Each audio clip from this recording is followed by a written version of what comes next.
Enggak, imam ni juga harus paham. Saya kadang-kadang kritik juga imam ni. Imam ni mentang-mentang hafal Quran, maka imam tu disunahkan dia sebelum imam tu lihat ke belakang, lihat siapa yang dia pimpin. Kalau yang dia pimpin semuda-muda ini boleh panjang-panjang. Ini setua-tua ini apa lagi panjang-panjang? Ini memang yang setua-tua ini udah nggak ingat makanan lagi ini. Mau tidur ya bawaannya. Jadi imam tu harus paham. Dan ini mohon maaf, bukan saya secara umum lah. Imam ni juga membaca ayat ni yang familiar, yang dimengerti semua orang, kecuali ada naib imam. Ini jangan sampai yang imam baca kita makmum ada tahu apa susah apa ni. Tiba-tiba imamnya bersanda. Pelan diam imam, tanya apa diam. Dah semua diam ni. Ini orang banyak ngomong langsung belakang. Kalau kanju nanti. Makanya kadang-kadang ini mohon maaf, saya suka mengkritik ini. Kenapa? Gak ada hadis satupun hadis yang mengatakan panjangkan bacaan solatmu. Gak ada, Pak. Yang ada hadis pendekkan bacaan solat. Itu yang ada hadisnya. Panjang nggak ada. Jangan sampai panjang-panjang orang gemetar belakang. Kamu suka-suka lagi. Jangan sampai solat 8 rakaat, nah yang berapa rakaat? Hai itu gitu. Jangan sampai seperti itu ya.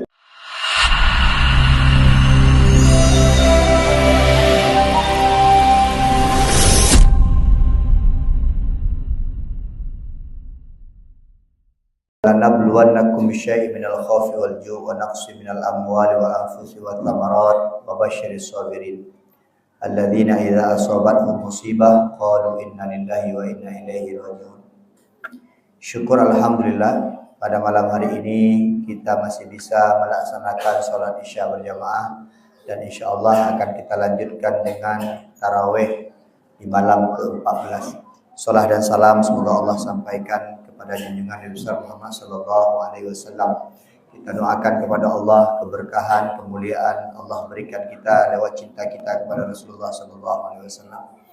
Bapak-bapak, ibu-ibu, panitia yang tak mungkin kami sebutkan satu persatu, insyaallah kita semua dimuliakan oleh Allah Subhanahu wa taala.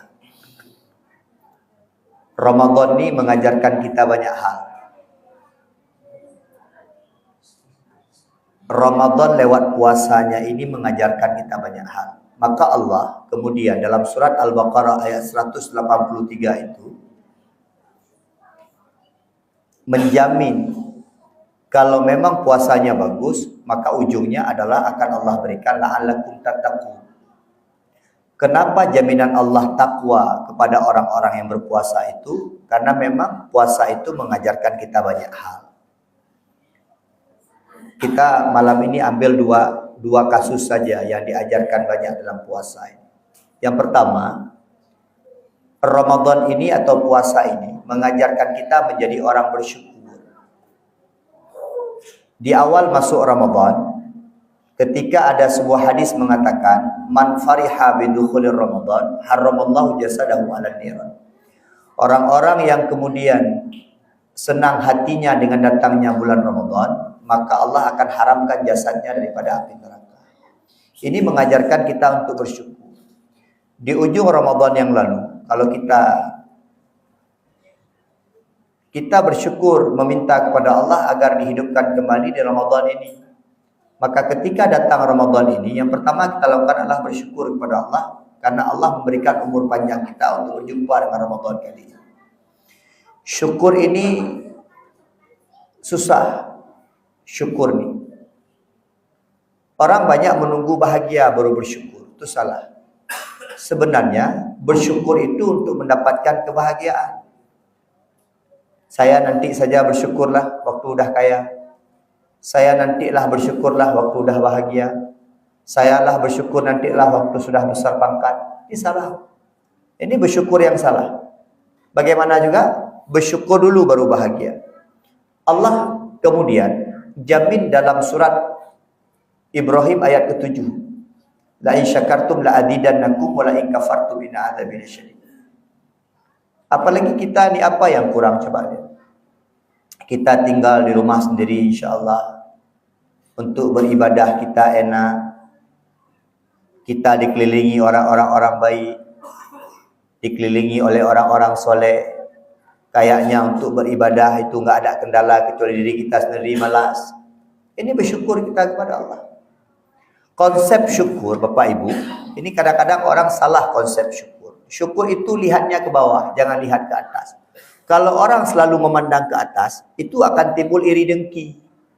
Akan timbul penyakit hati. Kenapa dia bisa begitu? Kenapa dia bisa sekaya itu? Kenapa rumahnya bisa sebesar itu? Kenapa dia? Akan muncul kenapa dia kalau lihat ke atas. Tapi kalau lihatnya ke bawah, maka akan muncul alhamdulillah ya Allah.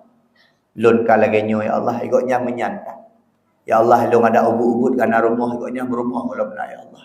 Ilun ya Allah ada lagenyo anu ya Allah, kali hijak kuliah igotnya ya Allah mana kita macam-macam lah. Maka syukur itu lihatnya ilaman asfala minkum kata Nabi. Syukur itu melihat ke bawah, jangan lihat ke atas. Karena kalau lihat ke atas akan muncul iri dengki. Anak galak degegok. Maka sekarang kan banyak orang-orang begitu kan. Orang kaya sedikit langsung ada omongan, nyanci awak buka sabe-sabe. Kadang-kadang udah duri jangan gok dia. Kita nggak kenal. Mungkin dia banyak warisannya di kampung, datang ke kota buat rumah besar, nya langsung awak buka sabe. Ada suaminya nggak pulang-pulang atau suaminya merantau ke Malaysia, pas pulang bawa duit banyak, langsung kita bilang nyanci mekatnya nih. Itu karena kita ada penyakit iri dengki, karena kita tidak bersyukur kepada Allah. Orang yang paling bahagia hidup ini orang bersyukur. Maka saya katakan begini, kalau seandainya orang kaya paling bahagia, maka yang paling bahagia itu Qarun. Kalau orang yang kemudian orang yang punya jabatan bahagia, yang paling bahagia Fir'aun. Tapi Allah tak jamin seperti itu. Yang paling bahagia orang bersyukur. Kenapa? Lewat syukur itulah Allah tambahkan kebahagiaan orang tersebut.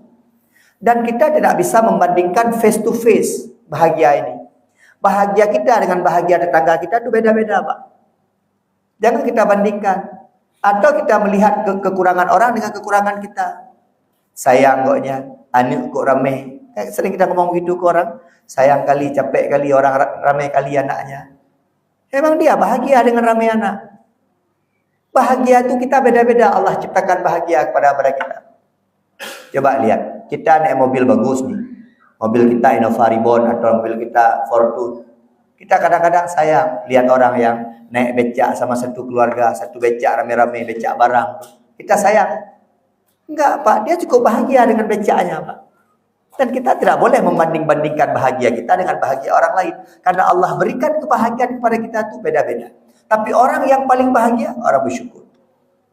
Ini coba tanya sama orang yang paling kaya di komplek ini. Dia bahagia enggak? Kalau enggak bersyukur, tak bahagia, Pak.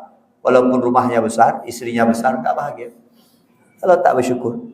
Tapi walaupun rumahnya masih menyicil, mohon maaf, rumahnya kecil di pojok, di ujung. Tapi kalau dia bersyukur, dia bahagia. Maka bersyukur.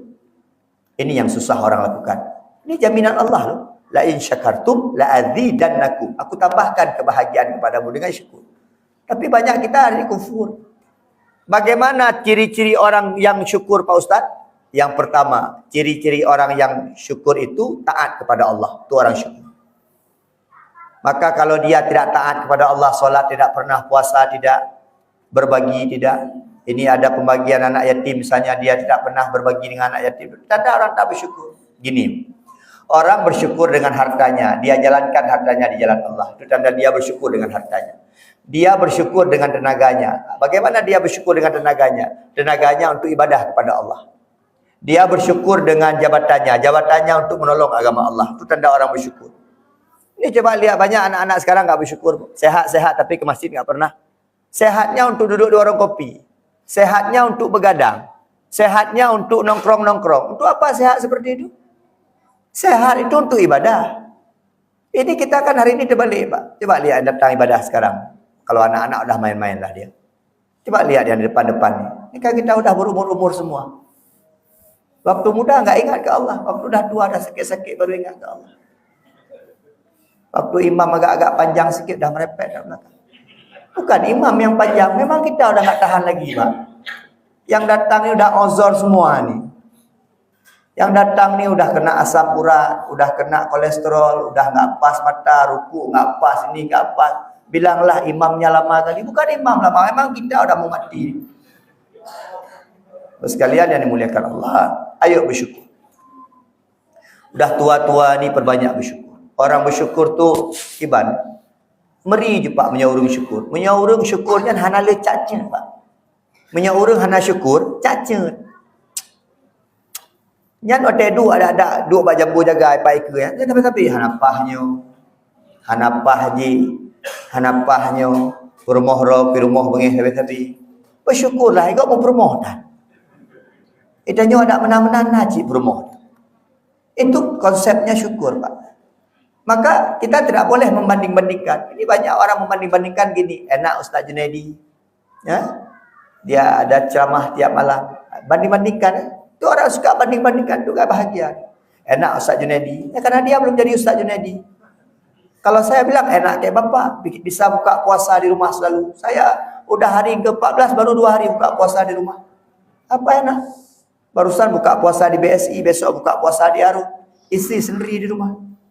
Maka ketika Bapak melihat saya lebih bahagia, saya melihat Bapak lebih bahagia lagi. Maka yang paling penting itu kita bahagiakan diri kita sendiri. Draw bahagia ini. Nyohana betul. Anak saya ada dua bandel. Alhamdulillah ada anak bandel, Pak. Orang anak pun tak ada. Alhamdulillah ada 2 anak walaupun masih bandel. Itu yang pertama, syukur. Jadi saya ajak orang bersyukur. Yang kedua ini lawannya sabar. Ramadan juga mengajarkan kita sabar. Orang sabar itu bukan orang berarti dia harus atlet selalu. Orang sabar diam selalu bukan. Orang sabar itu orang yang diuji oleh Allah tapi dia tabah dengan ujian itu. Kita ini pasti ada masalah dalam kehidupan kita. Ini sampai jam berapa nih? Tapi nggak apa-apa karena gini, salat tarawih kita nggak panjang-panjang. Nanti tinggal bilang sama imamnya yang panjang-panjang. Enggak, imam ni juga harus paham. Saya kadang-kadang kritik juga imam ni. Imam ni mentang-mentang hafal Quran. Maka imam tu disunahkan dia sebelum imam tu lihat ke belakang. Lihat siapa yang dia pimpin. Kalau yang dia pimpin semuda-muda ini boleh panjang-panjang. Ini setua-tua ini apa lagi panjang-panjang. Ini memang yang setua-tua ini udah nggak ingat makanan lagi ini. Mau tidur ya bawaannya. Jadi imam tu harus paham. Dan ini mohon maaf, bukan saya secara umum lah. Imam ni juga membaca ayat ni yang familiar, yang dimengerti semua orang, kecuali ada naib imam. Ini jangan sampai yang imam baca kita makmum ada tahu apa susah apa ni. Tiba-tiba imamnya bersanda. Pelan ada imam, tanya beda Dah semua diam ni. Ini orang banyak ngomong langsung belakang. Kalau kanju nanti. Makanya kadang-kadang ini mohon maaf. Saya suka mengkritik ini. Kenapa? Gak ada hadis satupun hadis yang mengatakan panjangkan bacaan solatmu. Gak ada, Pak. Yang ada hadis pendekkan bacaan solat. Itu yang ada hadisnya. Panjang gak ada. Jangan sampai panjang-panjang orang gemetar belakang. Kamu suka-suka jangan sampai solat 8 rakaat, nah yang awal rakaat. Jangan sampai seperti itu ya. Yang kedua, ini butuh sabar juga nih. Dalam solat tarawih ini butuh sabar. Kita semua ibadah ni ada nilai sabarnya, Pak. Puasa sabar, Pak. Hari ini alhamdulillah ada hujan, Pak. Nyetum-tum kan. Sabar juga. Ibu-ibu bangun sahur sabar juga. Ya ibu-ibu harus sabar. Capek-capek bangun sahur, bangunkan bapak nggak mau makan dia. Kan harus sabar. Capek-capek kita siapkan buka puasa macam-macam. Maka hidup ini sabar. Dan kita ini selalu dalam ujian Allah. Bismillahirrahmanirrahim. Wala nabluwannakum bisyai'in minal khaufi wal ju'. Allah coba kita dengan ketakutan. Allah coba kita dengan kelaparan. Wa naqsim minal amwal. Allah coba kita dengan kekurangan harta benda. Wal anfus. Allah coba kita dengan hilangnya orang-orang yang kita cintai. Wa thamarat. Dengan buah-buahan yang kurang produksinya. Wa basyiris sabirin. Belah kabar gembira orang-orang yang sabar. Kita ni ada aja masalah, Pak. Enggak ada. Kalau ada cerita-cerita di pos jaga tu, cerita-cerita di bawah, duduk orang kopi, ilung hana masalah tagai. Nyampe dipetih, Pak. Nyan urang yang pegah lung hana masalah tagai, kok nyampe dia masalah. Dia hanya ingin menutupi masalah dia. Semua kita punya masalah, Pak. Kalau kita punya istri, masalah sama istri. Karena memang sama istri kita enggak pernah cocok, Pak. Jangankan sama istri, yang entah entah berantah yang datang ke kehidupan kita, satu keluarga kita nggak cocok. Dengan abang sendiri kita nggak cocok. Dengan mama kadang-kadang ada selek sikit-sikit kita. Dengan adik kita nggak cocok. Yang satu, mohon maaf, satu Rahim kita keluar, nggak cocok. Apalagi sama istri itu. Entah siapa dia. Memang banyak nggak cocok, tapi banyak-banyak sabar. Makanya coba lihat. Kadang-kadang ini suaminya bukan pendiam. Jadi pendiam pada akhirnya. Karena istrinya merempet. Berarti dia yang pendiam. Ini kalau Ustaz, sabar mana? Suami apa istri Pak Ustaz? Saya lihat suami paling sabar. Makanya talak itu diberikan kepada suami. Karena dia paling sabar. Kalau talak diberikan kepada istri, hancur kita Pak. 1 hari 3 kali kena talak kita. Jangankan dia mentalak kita Pak. Dia yang nggak diberikan jatah talak saja, tiap hari minta dia. Asal ribut, taliuk long. Aku fikir dengan roh ni. Asal ribut minta talak. Asal ribut minta talak. Maka si suami ni saya lihat paling sabar. Kayak mana cara sabar dia? Keluar dari rumah. Cara sabar suami dengan tingkah laku istri seperti itu, dia keluar dari rumah. Ya duk orang kopi, duk pada 12 hari. Tapi istri yang parahnya masih nunggu, Pak. Atau bunuh kalau beliau. Bak berdebat dah mata bunuh hai dia fikir, Pak. Padahal kita sudah mau sabar. Rumah tangga tu ada masalah. Makin tua ni makin masalah. Dulu masalah dengan ego masing-masing. Dulu di awal-awal pernikahan ni, kenapa saya cerita kayak gini? Karena saya lihat udah all track ni semuanya. Dulu waktu muda kita masalah dengan ego masing-masing, Pak.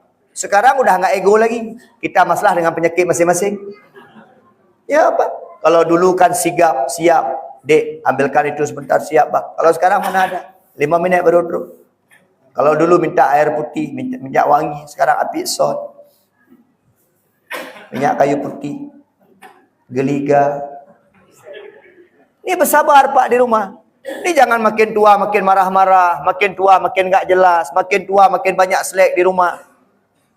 Ini bapak kalau bukan istri itu yang terima bapak, saya yang ada perempuan yang terima bapak, udah terima itu aja lah. Biar dipikir nauru lain yang terima ngerol pulang kedua-dua lagi ini bapak. Kalau masih muda-muda bolehlah bersabar. Wa basyiris sabirin kata Nabi. Orang sabar tu Pak, kan kena ke urang Aceh, urang sabar luar lampu, pentri be. Hanya ke sambung lah urang Aceh. Orang sabar tu enak Pak, biasa saja. Kita ni berbeda pendapat sama orang biasa Pak. Kita hidup ini namanya kita berbeda-beda pendapat. Enggak mungkin satu pendapat semua. Enggak mungkin orang suka putih semua. Enggak mungkin orang suka merah. Di menasah yang mulia ini juga kalau kita buat musyawarah sesuatu juga berbeda. Maka perbedaan pendapat kata Nabi di umatku itu rahmat. Apa-apa. Ini kita buka puasa bersama. Nanti kita undang anak yatim. Berapa orang? 20 orang. Ada yang bilang, "Be, itu orang mendem." Sana, "Be, lehero mendem." Kenapa yang undang yatim? Dia katakan, "Nyok, tingkat apa gah? Tia kameng mentang berbeda pendapat, Pak." Ilung hanya baju kameng, ilung kok muluh mentang, kamu kok muluh tu kan. Kan macam ini. Maka kita hidup ni banyak-banyak sabar. Kalau ada orang yang berbeda dengan kita, tidak perlu kita marah-marah. Orang berbeda sama kita marah-marah. Enggak perlu, Pak. Yang kita kenapa sering marah sekarang? Iji hana cocok ngelut. Kan banyak bahasa-bahasa seperti itu. Bapaknya hana cocok belum. Saya balik sekarang. Drone cocok ngop. Jangan tanya kenapa dia tidak cocok dengan saya. Tanya kenapa saya tidak cocok dengan orang. Ini cara bermasyarakat biar enak kita Pak. Selalu bilang bapaknya hana cocok. Hana jelas koknya. Hana cocok. Talu rod. Dekat cocok rod. Dekat jelas rod. Diri sendiri yang paling penting, cocokkan. Jangan ajak orang lain beradaptasi dengan kita. Kitalah yang harus beradaptasi dengan orang. Nah, ini konsepnya mudah, Pak. Maka semua orang tu ada kemudian cobaan masing-masing. Orang yang sabar tu apa Pak Ustaz? Alladzina idza asabathum musibah qalu, mereka akan mengatakan setiap ada musibah, innalillahi wa inna ilaihi raji'un. Saya ini milik Allah dan akan kembali kepada Allah. Apa yang mereka dapatkan? Ulaika alaihim salawatu min rabbihim wa rahmah. Mereka akan mendapatkan solawat dari Tuhan mereka. Wa rahmah. Jadi apa Pak Ustaz? Jadi kita diselawati sama Allah. Yang dimaksud dengan solawat yang diberikan Allah kepada kita, Allah berikan kebaikan dan rahmat kepada kita. Itu maksud daripada solawat Allah kepada kita. Kalau selawat malaikat kepada kita, malaikat mintakan ampunan kepada kita. Maka ada dua konsep hidup dalam Ramadan ini. Kalau mau dijalankan, insya Allah akan bahagia dunia akhirat. Yang pertama, perbanyak rasa syukur kepada Allah. Yang kedua, perbanyak rasa sabar. Karena hidup kita tidak lepas dari syukur dan sabar di dunia ini. Sampai jumpa di syurga. Assalamualaikum warahmatullahi wabarakatuh.